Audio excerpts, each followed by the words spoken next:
Muitas informações para falar do Fluminense neste vídeo, torcedor tricolor, dia de Flu, e a gente precisa vencer para seguir nessa luta contra o rebaixamento. Vou trazer todas as informações de Fluminense e Atlético Goianiense, a lista de relacionados e falar dos jogos da rodada. Ontem teve 2 jogos e eu vou informar a vocês. Deixe o seu like, ative as notificações, inscreva-se no canal se você ainda não é inscrito. Então vou começar com as informações aqui de Fluminense e Atlético Goianiense, mas antes vou falar dos jogos da rodada, tá, pessoal? Porque ontem tivemos 2 jogos. O Palmeiras venceu o Atlético Mineiro em São Paulo por 2-1, né? Botou fogo aí no campeonato. E também um jogo que tinha até mais a ver com o Fluminense, o Botafogo empatou em 0-0 com o Grêmio em Brasília. Então prendeu o Grêmio ali naquela zona de confusão. E claro, quanto mais gente ali misturado, melhor. Apesar de eu achar que o Grêmio é um time que fez boas contratações e não vai brigar até o final por ali. Mas por enquanto está ali, então fica no bolo também. Hoje teremos jogos, né? Começando já 11 da manhã, Juventude e Bragantino, um jogo que interessa e muito ao Fluminense, duas equipes que estão bem próximas da zona do rebaixamento. 4 da tarde, além de Atlético Goianiense e Fluminense, São Paulo e Corinthians, Fortaleza e Cuiabá, jogo que interessa a gente. 6h30, Cruzeiro e Vasco, Cruzeiro ganhando de repente aí, Fluminense vencendo os times da zona que estão nessa briga, podendo encostar, trazer o Vasco também para essa briga. O Vasco está com 35 pontos. Internacional e Vitória no Beira-Rio, jogo que interessa muito pra gente. Bahia e Criciúma também, jogo que interessa. E o Flamengo e o Atlético Paranaense, jogo que interessa também. São 3 equipes, né? O Vitória, Criciúma e o Atlético Paranaense bem perto ali da zona da confusão. Então são jogos que vão interessar muito ao Fluminense, claro. Muita dificuldade para essas equipes, porque todas jogando fora de casa, né? O Vitória, o Criciúma, o Atlético, o Corinthians joga no Morumbi também, importante a gente lembrar, e o próprio Fluminense jogando fora de casa. Desde da zona da confusão, o Cuiabá joga fora também. O único que vai jogar em casa vai ser o Juventude, né? Porque o Grêmio também jogou fora. Então é uma rodada ali pra galera que tá lá embaixo de extrema dificuldade. E aí, torcedor tricolor, é o Fluminense fazer a sua parte e secar os demais rivais. O Fluminense tem uma responsabilidade muito grande. Vai enfrentar o Atlético Goianiense, que está virtualmente rebaixado. Tem nem 20 pontos, já fez todos os jogos, então eu não vejo margem de recuperação. Para mim, o Atlético Goianiense já está rebaixado. Então, mais do que nunca, é responsabilidade do Flu avançar por esse jogo, de quebrar esse tabu e começar a recuperação, né? Engatar uma nova sequência de vitórias seguidas, que é isso que faz o time respirar. E aí podendo pensar em coisas melhores dentro da competição. E aí, aproveitando esse gancho, eu vou falar da lista de relacionados do Fluminense, porque o Fluminense tem algumas ausências. Informei ontem, né, notícia do Vitor Lessa, o Thiago Silva ainda está sentindo dores, não viajou, o Marcelo também foi poupado, o Felipe Melo está suspenso, e o John Kennedy está fora também por opção técnica.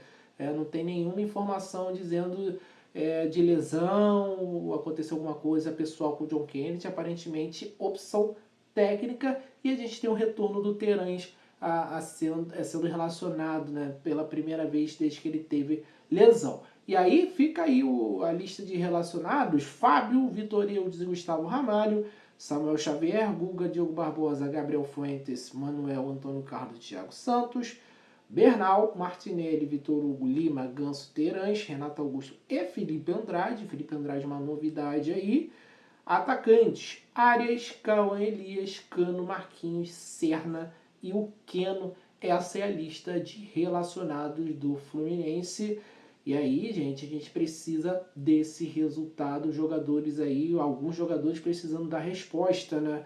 Principalmente, vamos falar que o Terãs precisa nos dar resposta.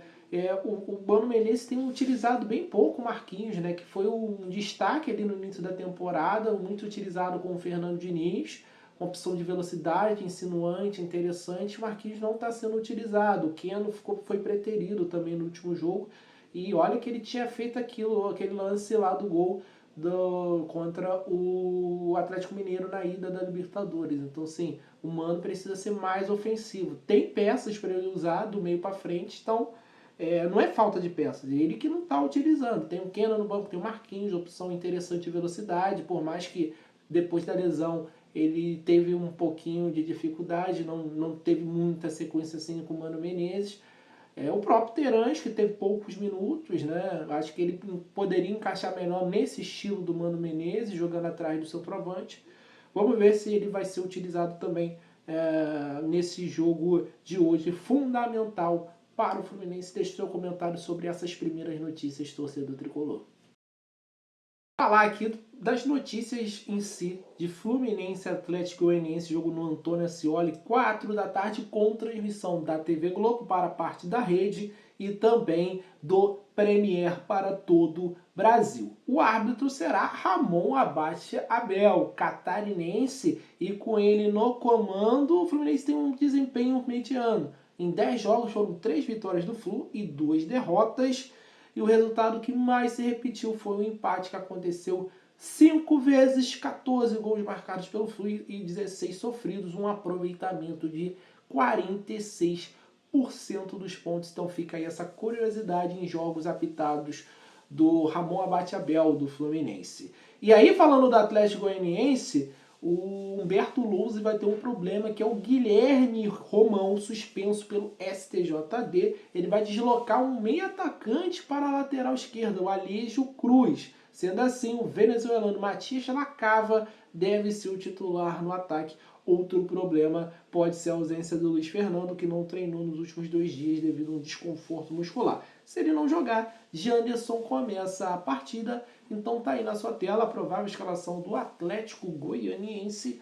Ronaldo, Bruno Tubarão, que era atacante, também está jogando de lateral direito aí no Atlético. Alex Vinícius, Adriano Martins e Alígio Cruz. Rony, Haldney e Baralhas, Lacava, Hurtado e Janderson, ou Luiz Fernando. E já o Fluminense, eu informei aí na lista de relacionados dos problemas, Thiago Silva, Marcelo, Felipe Melo e John Kennedy ausências. E aí o Antônio Carlos deve ser o titular da zaga ao lado do Thiago Santos. Provável escalação: Fábio, Samuel Xavier, Antônio Carlos, Thiago Santos, Diogo Barbosa, Bernal, Martinelli e Ganso, Serna, Arias e Cauã Elis. E aí, galera, tem uma galera desse time titular que não tá jogando nada. Já não joga nada há muito tempo. Casos de Samuel Xavier. Samuel Xavier é um cara que, por mim, não mantém para 2025. É um cara que esse ano inexistiu. E ele tem algumas questões como lateral que não me agradam. O Samuel Xavier não é veloz, ele não dá profundidade, ele não dá opção nesse corredor, ele só joga entrando por dentro. A gente precisa de lateral com outra característica e mais jovem também. Acho que o ciclo do Samuel Xavier está muito próximo de se encerrar, na minha visão. O Martinelli foi ali, o lance do segundo gol do Atlético é todo do Martinelli, né? Ele tenta sair com a bola, arrancar, perde a bola, eu não achei falta, tá? Os jogadores do Fluminense pediram falta no lance. Olha que eu tenho muitas coisas a questionar do Vilmar Roldan, mas aquele lance não foi falta. E aí sai o gol do Atlético, a gente está eliminado. Então são jogadores que estão no time titular aí já no limite. E aí também tem a questão do Diogo Barbosa. Nossa senhora, o jogo do Diogo Barbosa contra o Atlético foi horroroso. E a maioria das partidas do Diogo Barbosa essa temporada também foram bem ruins. Tu pode pontuar um jogo ou outro. É um lateral que veio para o Fluminense já com alguns questionamentos, já não jogava bem há muito tempo. Teve a sua importância ali no final do ano passado, revezando com o Marcelo, mas pensando numa reformulação de elenco, num novo ciclo, cara, eu também não enxergo o Diogo Barbosa seguindo os rumos junto com o Fluminense no ano que vem. Acho que o Fluminense vai ter que mudar muitas peças, independente se vai salvar ou não. Acho que o Fluminense tem que cortar esse laço de gratidão e pensar para frente, porque o clube precisa dessa renovação de elenco com certeza para 2025, mas o foco é hoje. Mostrei para vocês, os times vão jogar a maioria fora de casa do que está brigando contra o Z4, então é fundamental o Fluminense vencer o Atlético Goianiense, que já está virtualmente rebaixado, para a gente respirar, e ainda vai ter esse jogo a menos contra o Atlético Paranaense para pontuar, e serão 11 finais a partir disso. Deixe seu like, ative as notificações. Muito obrigado por ter assistido esse vídeo até o final. Um abraço, saudações tricolores, até a próxima. Valeu.